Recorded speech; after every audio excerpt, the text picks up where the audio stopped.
It's kind of interesting to hear all the different responses to that question, right? I mean, do you believe in miracles? Maybe you should really ask that question of yourself right now. Do you believe in miracles? If you've been showing up or really tuning into Grumlaw for any period of time, and I don't think I'm just saying this because I'm the pastor, I don't know how you could possibly answer that question no. See, because almost every single week here at Grumlaw, we show you a baptism story, which is a real person that really is a part of this church, shares how Jesus has completely transformed their life. We saw that today with Anna. I don't know, maybe I have a loose definition of miracle. I would call that a miracle. What we saw last week in Christine's story, I would call that a miracle. What we saw 2 weeks ago in Anthony's story, I would definitely call that a miracle. To a certain extent, I feel like we're almost kind of spoiling ourselves by showing one of those videos every single week. But the reason that we go to all the trouble of capturing those stories is because we believe that it absolutely provides undeniable evidence that God is indeed working, that he is performing miracles in the lives of so many people. God is working miracles all the time. My theory, and take it for what it's worth, is that we're just too busy. We're too distracted. We're maybe a little bit too focused on the negative to even see the miracles that are happening right in front of us. And that's really kind of the premise for this entire series that we're in right now, titled He Did What? See, in this series, we're looking at this guy. He's a real guy that regardless of how many times you've shown up to church, you've probably heard of him before. He went by the name of Jesus. He was walking around on the earth a couple thousand years ago. And Jesus, during his relatively short amount on time on earth, and by the way, if you're skeptical of Christianity, those are the types of details that you really can't ignore. You really just can't turn a blind eye to this, that Jesus' earthly ministry, it only lasted for about 3 years. He only went around for about a 3-year period of time spreading what we now would refer to as Christianity, and yet here we are thousands of years later, and we're still talking about him. But Jesus, during this time on earth, he did a lot of stuff that made people's heads turn. There were a lot of moments where people said out loud, where people said to themselves, he did what? He performed. He pulled off, whatever you want to call it, quite a few miracles that sort of demanded the attention of the people around him, and I believe still demands our attention today. And fortunately for us, there were these 4 guys who went by the names of Matthew, Mark, Luke, and John who documented the life of Jesus for us. 4 guys who wrote down what they observed, what they witnessed, what they discovered about the birth, the life, the death, and the resurrection of Jesus. And today, as we head into part 3 of this series, we're going to be taking a look at a miracle. We're going to be taking a look at a topic that is so relevant to what is happening in our world right now. It was quite literally a life and death situation for Jesus that he was suddenly cast into. And I think that, as you will soon see, the response from Jesus to this situation ought to bring you an enormous amount of comfort in the midst of this storm that we are experiencing right now in our world. Now, if you haven't been tuning with us for this entire series, we would really encourage you. Today we're heading into part 3, so we'd encourage you to catch up at grumlaw.com/messages. You can listen to the messages there. You can watch the messages there. Or, as always, you can find us under Grumlaw Church wherever it is that you happen to grab your podcasts. And you might as well take advantage of this resource right now because, as I've been kind of saying throughout the series, what the heck else do you have going on? Like, seriously, that's not a rhetorical question. Like, what else do you have going on? That's what I thought. So you might as well catch yourself up there, or even go back and listen to some of our older series. We've been hearing that a lot of you are actually taking advantage of that. And we certainly love hearing that. That's something good that you can fill your mind with all of the chaos that again we are experiencing in our world right now. But today, if you would like to follow along, we're going to be taking a look at a particular miracle that is recorded for us in the book of Luke. Not going to assume that everybody knows who Luke was. Luke was one of the four guys who, again, documented the birth, the life, the death, and the resurrection for Jesus right there at the beginning of the New Testament, kind of the second half of the Bible. But what I find so fascinating about Luke is that Luke was actually a doctor. Luke was a physician. He didn't just believe things for the sake of belief. He didn't just believe things because a lot of other people happened to think that it was true. He needed the proof. He needed the evidence. And so he had been hearing a lot of things about this guy who went by the name of Jesus. And it all sounded so ridiculous. It all sounded so far-fetched. So he actually dedicated the latter part of his life to thoroughly investigating the events surrounding the life of Jesus. And then he recorded for us those findings in this document, in this book that is called Luke. Luke also happens to be where right now we are reading as a church. One of the challenges that we've been throwing out to all of you is to read just one chapter of Scripture a day. A lot of you have never developed that daily discipline, and we want to invite you to do that right now, where a lot of you suddenly have a little bit more time on your hands, and we hope that you're using this time to invest in your relationship with Jesus like you never have before. So you can follow along with our Instagram and our Facebook stories where we're telling you where we're at every single day, but jump on board with that. Begin to read through the book of Luke, especially if you're skeptical of Christianity. Luke would be a really, really great place for you to start. So again, fortunately for all of us, Luke recorded all these findings for us in this document titled Luke. And one of those findings being the miracle that we're going to be taking a look at today that we find right at the end of the 8th chapter. It says this there. On the other side of the lake, the crowds welcomed Jesus because they had been waiting for him. There was a crowd waiting for Jesus on the other side of the Sea of Galilee. A little bit of background here will help the story again come a little bit to life. Jesus had just been on the other side of this lake, which is actually the Sea of Galilee. The Sea of Galilee actually isn't a sea. It's not salt water. It's fresh water. It's just a really, really massive lake. And so Jesus had been on the other side of the Sea of Galilee where he had just performed another miracle. We don't have time to dive into what that miracle was. You can go and read it for yourself. But the miracle that he had performed on the other side of the lake was so awe-inspiring, was so shocking that those people actually asked Jesus to leave, that they were fearful. Rather than inspiring, just like, oh my goodness, we want to be a part of this guy's movement, that they were terrified. They had never seen that type of power demonstrated in front of them. And so, wouldn't you know it, Jesus heeds their request, and as he makes it to the other side of the Sea of Galilee, as we see right here, that there's this massive crowd that is waiting for him. We talked a little bit about this already in this series, that everywhere that Jesus went, crowds would follow. He was the closest thing that back at this point in history that we had to a celebrity. If TMZ would have been a thing back at this point in history, there would have been at least 5 people permanently assigned to Jesus because everywhere that he went, he was doing things that caused a lot of shock, that caused a lot of awe. And perhaps the most notable reason that people wanted to be around and get a glimpse of Jesus is because of what we are experiencing and what we're talking about in this series. It was because of the miracles. See, you start giving blind people sight, crippled people start walking, you yourself go around and walk on water, it is going to garner some attention. And this wasn't just something that was a couple thousand years ago. I mean, if somebody started doing those things in present day, it would garner a lot of attention.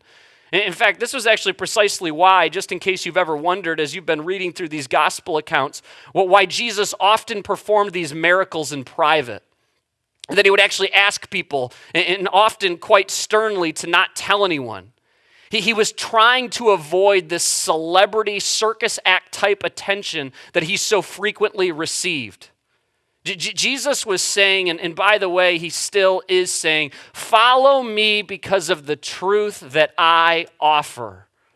Not because you're drawn to these miracles, not because you're so impressed by this one thing that I did, not because of these moments where you're temporarily impressed by my actions, because eventually, he's going, come on, you're going to forget about the miracles.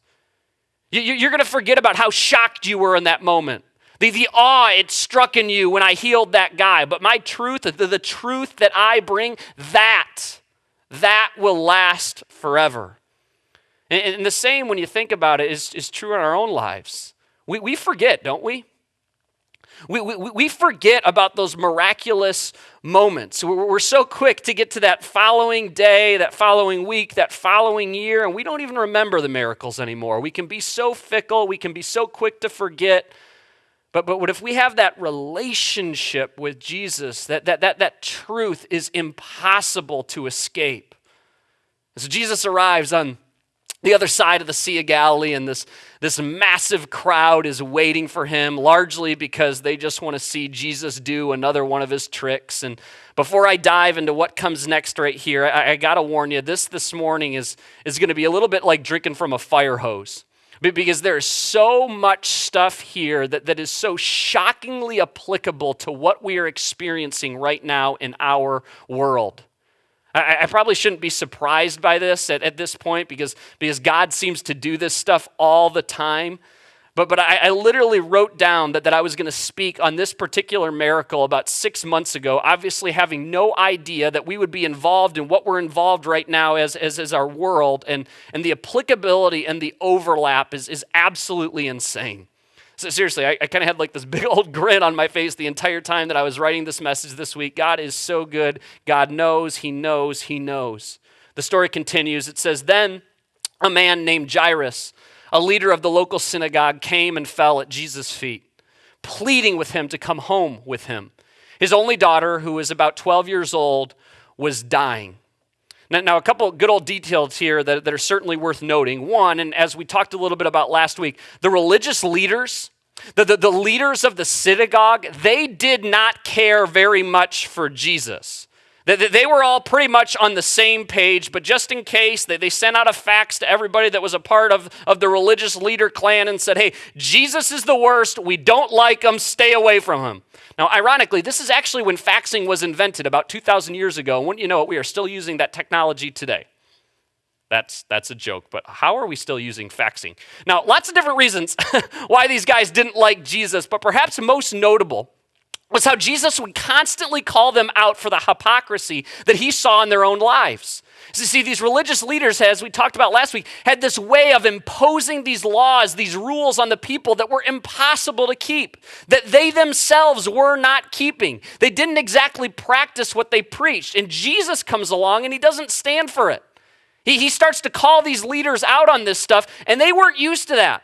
Because of the incredible high esteem that they held at this point in society, they weren't used to people calling them out. So as you can imagine, Jesus and the religious leaders, they began to butt heads. So for Jairus to come and fall at the feet of Jesus, this was a big, big deal. And notice here, he doesn't do this in private. He does this in front of a massive crowd, a crowd that would have been largely comprised of Jewish people, people that would have been all too familiar with how the Jewish leaders felt about Jesus. This would have been shocking. But for Jairus, he was desperate. I mean, after all, this is his little girl. This is his child. Jairus is out of options, and so he chose humility and asked for help rather than pride, rather than anger. I believe that a lot of you who are tuning in right now, who are watching right now, would be wise to take a cue from Jairus. Rather than choosing what it is that comes naturally to every single one of us, rather than choosing pride and anger and throwing a pity party for ourselves, every single one of you who are watching right now, you have the choice to choose humility. Listen, I know that with every passing day, that with every passing week, a lot more of you who are watching right now, you're dealing with job loss. You're dealing with very real issues. You're dealing with income loss. This illness that is just, completely taken over. It's no longer this thing in like this faraway, distant land. For some of you, it is now affecting people that you care very deeply about. It has come right to your front door. I have no doubt that a good number of you who are watching right now, you're struggling and maybe you're angry about it. Perhaps your pride is getting in the way of you seeking help. And Jesus wants to invite you. I want to invite you to lay that down. Very practically speaking, if there's anything that we can help right now as a church, please don't wait any longer. Please don't allow these issues to compound. It is as simple as texting the word help to 810-510-0298.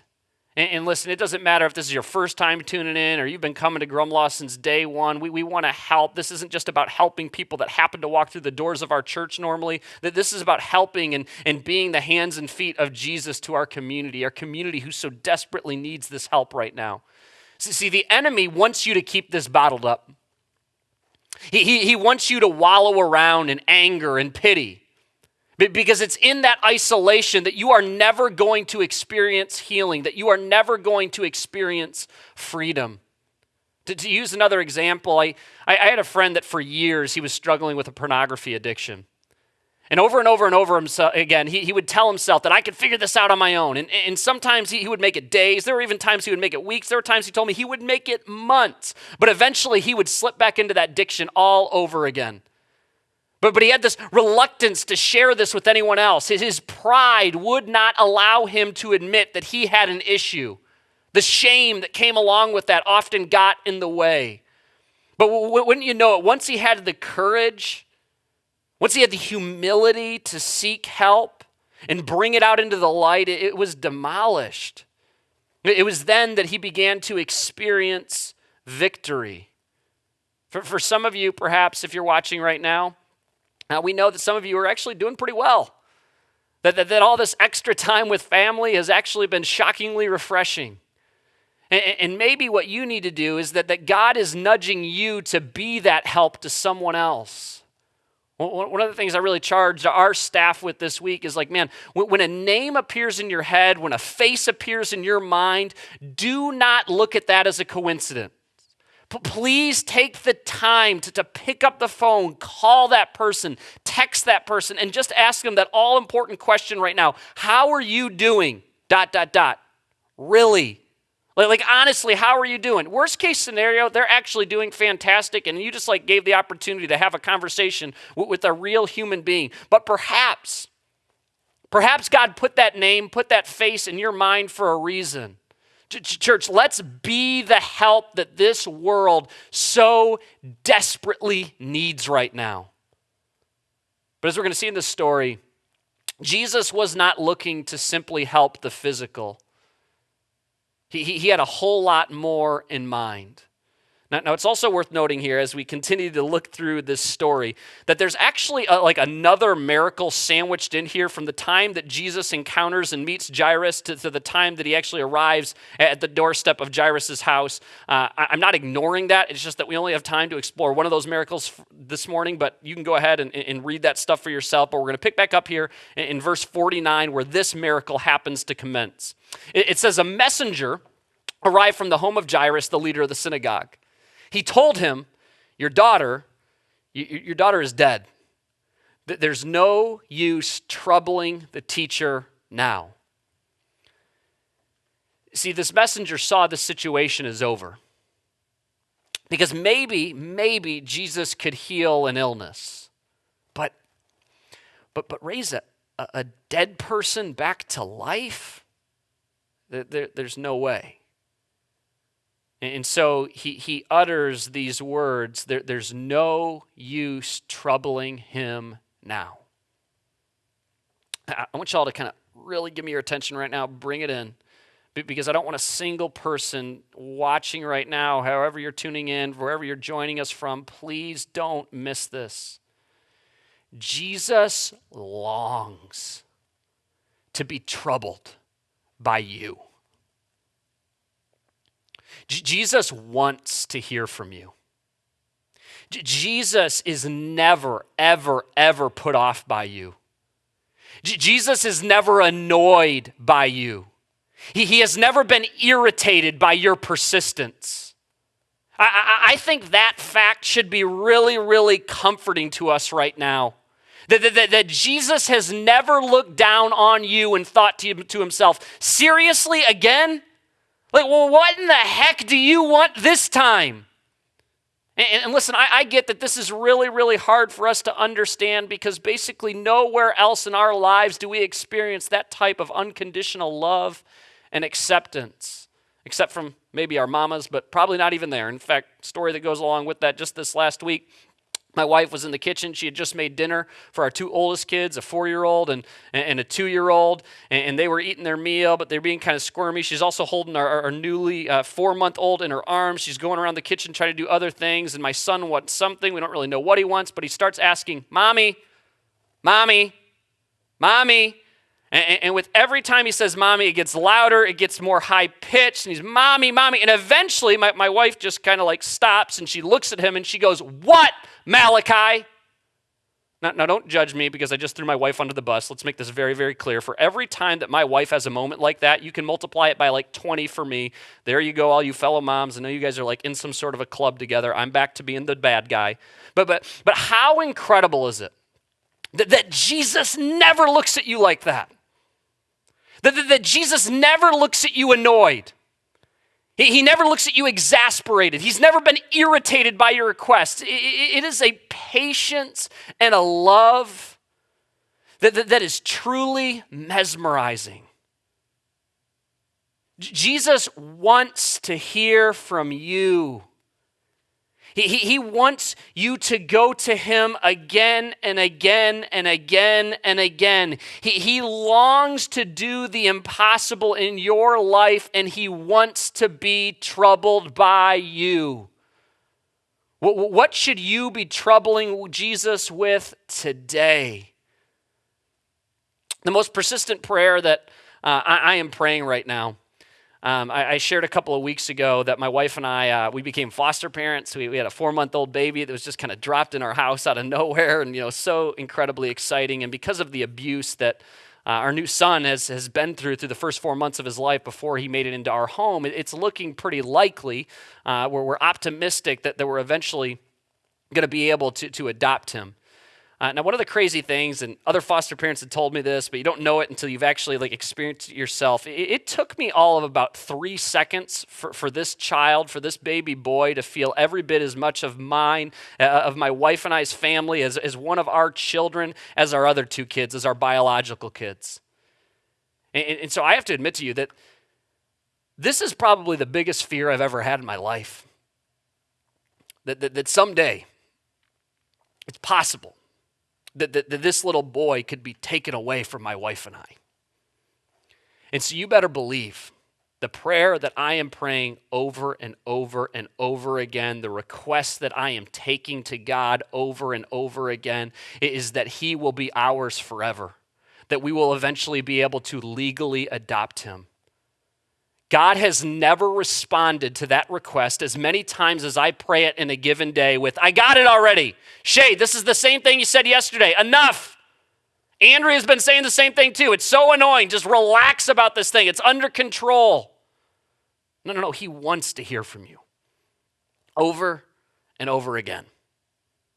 Our story continues. It says, but when Jesus heard what had happened, he said to Jairus, don't be afraid. Just have faith, and she will be healed.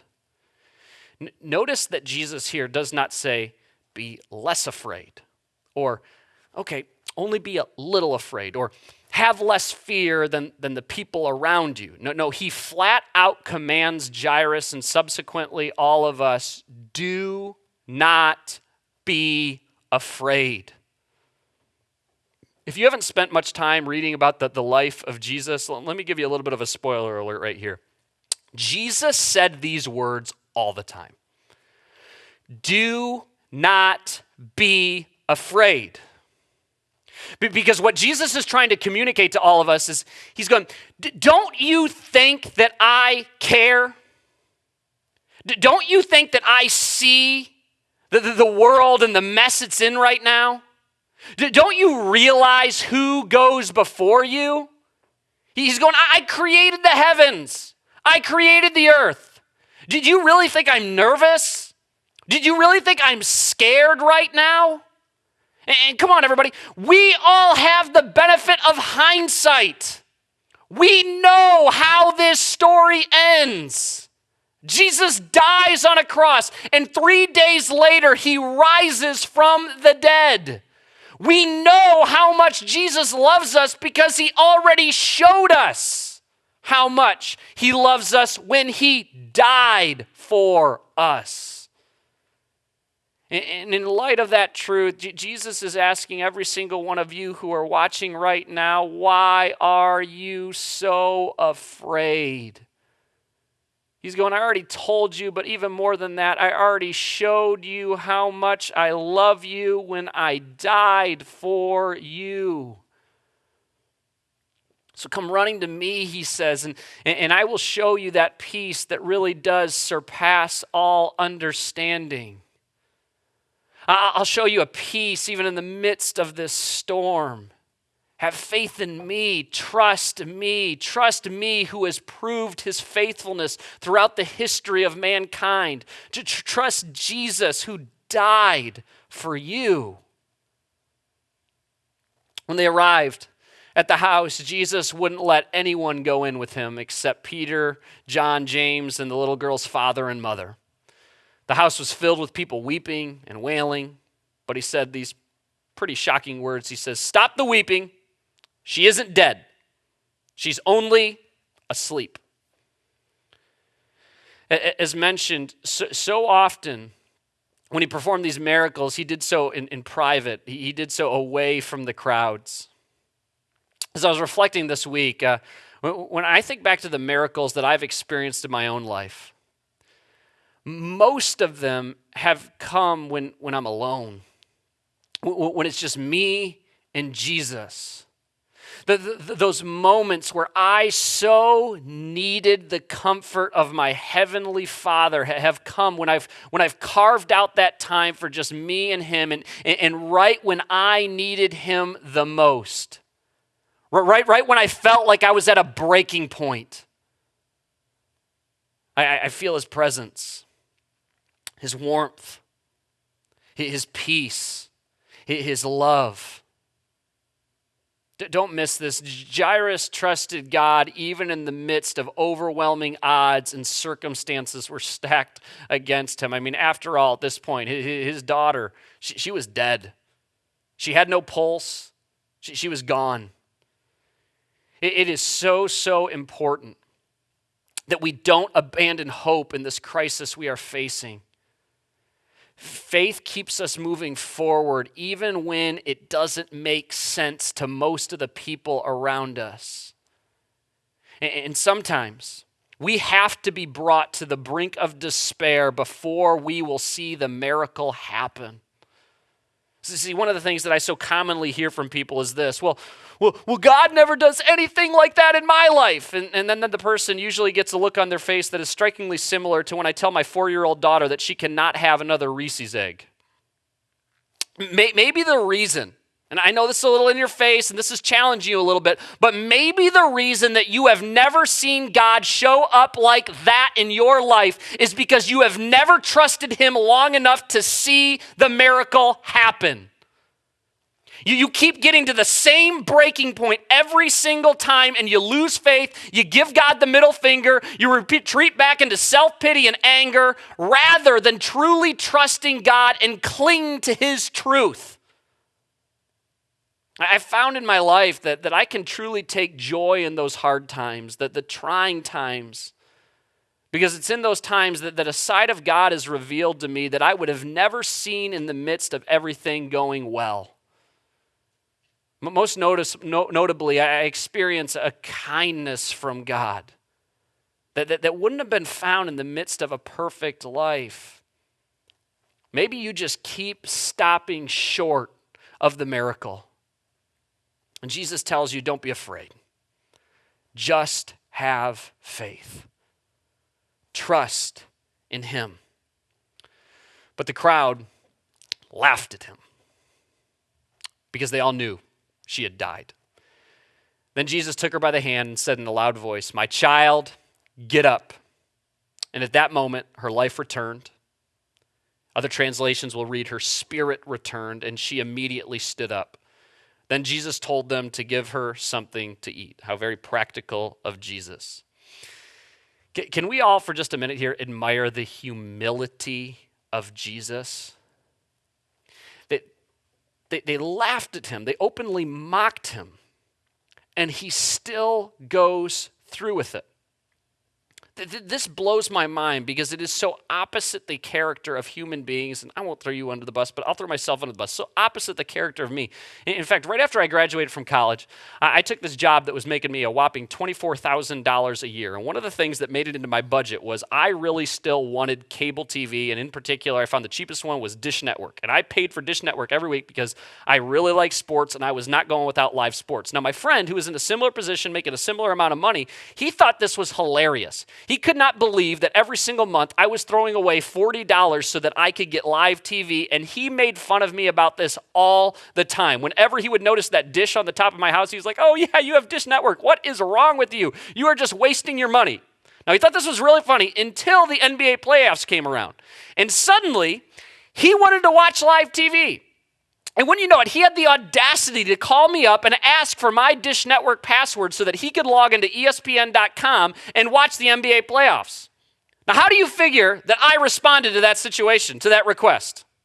I said, heck no. You ain't getting my Dish Network password. You have been making fun of me relentlessly. There is not a chance I'm giving you the password, and guess what? I never gave in. I promise you, I never gave him my login information. I was not about to allow him to enjoy the satisfaction of watching live sports because he had made fun of me so much. Think about that. I was so spiteful about my Dish Network password that I would not help one of my closest friends out. Jesus has people openly laughing and mocking him in his face on the precipice of performing one of the most astounding miracles of all time, and he still goes through with it. That type of humility, it makes me love Jesus so, so much. It says her life, or again, as I said, more literally translated, her spirit returns, and immediately she stands up. As I alluded to earlier, God doesn't just heal the physical, but the spiritual as well. And for all of you watching right now, he wants to do the exact same thing with you. Now, don't get me wrong. God absolutely wants to see our physical needs being met, but more than that, he wants to see our spiritual needs fulfilled. Because he knows what we all deep down know to be true, that the physical is only part of the equation. That until you're healed and fulfilled spiritually, that the job is being left undone. Think about this. This is a good question to ponder. Do people really need self-help right now, which I'm seeing a lot of right now all over the internet? Or the Jesus antidote for the empty void in their lives? See, I think right now, perhaps more than anything, what COVID is actually revealing is how desperately our world needs Jesus. I think it's revealing how much you need Jesus. That sneaking suspicion has always kind of been there, but now that some of your American comforts are being stripped away, it's just becoming a whole lot more obvious. Because now that you don't have stuff and money and things to cling to, well, where do you turn? And what we see here is seriously the best. And so many of you, again, who are watching right now, you need to hear this. You need to be reassured of this truth. Jesus sees you. Jesus cares. Jesus wants to comfort you right now, even in the midst of job loss, even in the midst of illness. Just like we saw with the girl, just like we saw with Jairus and how we see Jesus respond with compassion and mercy, he wants to do the exact same thing with you. Jesus sees you. He certainly hasn't abandoned you. He has not forgotten you.